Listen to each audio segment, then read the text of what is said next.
ఆనాటి నాయకుడు. సార్, ఎవరో ముసలాయన ఏసీ వెయిటింగ్ రూమ్లో పడక్కుర్చీలో నిద్రపోతున్నారు. టికెట్ లేదు.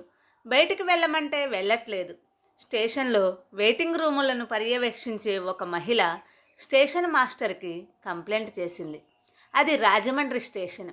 సమయం తెల్లవారి 5 గంటలు. సరే, నేను వస్తా పద అని స్టేషన్ మాస్టరు ఆమెతో కలిసి వెయిటింగ్ రూమ్కి వెళ్ళాడు. అక్కడ మాసిపోయిన బట్టలతో ఓ ముసలాయన పడకుర్చీలో కునికిపాట్లు పడుతూ ఉన్నాడు. ఆ ముసలాయన్ని చూసి స్టేషన్ మాస్టర్ షాక్ అయ్యాడు. ఆ ముసలాయన ఎవరో కాదు, ఆంధ్ర రాష్ట్ర మొదటి ముఖ్యమంత్రి టంగుటూరి ప్రకాశం పంతులు గారు. ప్రకాశం గారు చనిపోవడానికి ఏడాది ముందు జరిగింది ఈ సంఘటన. వెంటనే స్టేషన్ మాస్టరు టంగుటూరి ప్రకాశం పంతులు గారికి నమస్కరించి, అయ్యా మీరా, నేను రాజేశ్వరరావు గారి అబ్బాయిని, మీ శిష్యుడిని అని నమస్కారం చేశాడట. ప్రకాశం గారు కళ్ళు తెరిచి, ఎరా భోంచేశావా అని అడిగాడట. పంతులు గారి ప్రశ్న స్టేషన్ మాస్టర్కి అర్థం కాలేదు. తెల్లవారి 5 గంటలకు ఎవరైనా కాఫీ తాగావా అంటారు, లేకపోతే టిఫిన్ తిన్నావా అని అడుగుతారు. మరి పంతులు గారేంటి భోంచేశావా అని అడుగుతున్నారు?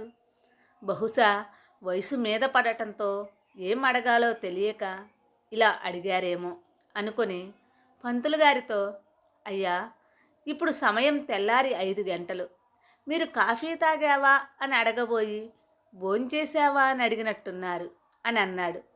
దాంతో పంతులు గారు, ఏరా, మీ నాన్న రాజేశ్వరరావు నీకు నేర్పించిన సంస్కారం ఇదేనా? నేను నిన్నేమడిగాను? భోంచేశావా అని అడిగా. దానికి నువ్వేం చెప్పాలి? నేను భోంచేశా, మీరు చేశారా అని కదా అడగాల్సింది అని స్టేషన్ మాస్టర్కి విషయం అర్థమైంది. పంతులు గారు ఆకలి బాధతో ఉన్నారని అర్థమైంది. వెంటనే ఆయనకు కావలసిన పదార్థాలను వండటానికి ఇళ్ల దగ్గర మనుషులకు పురమాయించారు. ఈలోపు ప్రకాశం పంతులు గారు రాజమండ్రి స్టేషన్లో ఉన్నారని తెలిసి జనాలు పోటెత్తారు. ఇప్పుడు మీరు ఎక్కడికి వెళ్ళాలి పంతులు గారు అని ఒక పెద్ద మనిషి పంతులు గారిని అడిగారు.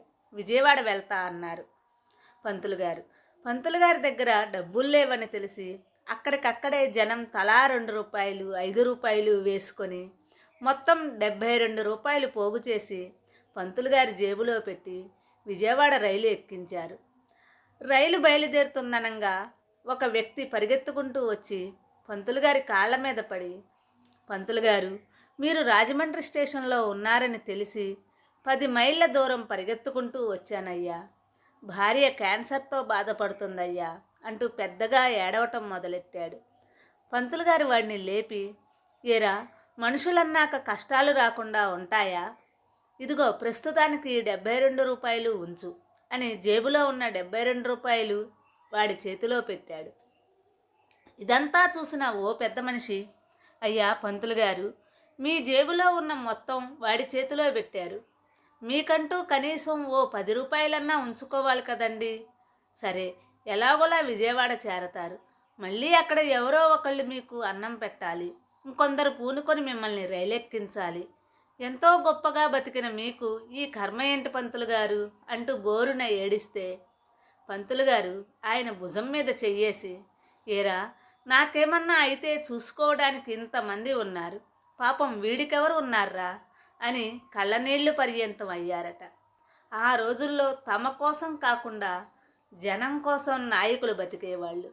ముఖ్యమంత్రి పదవి చేసినప్పటికీ తనకంటూ ఏమీ మిగుల్చుకోలేకపోయారు పంతులు గారు. ఆనాటి నాయకులు అలా ఉన్నారు.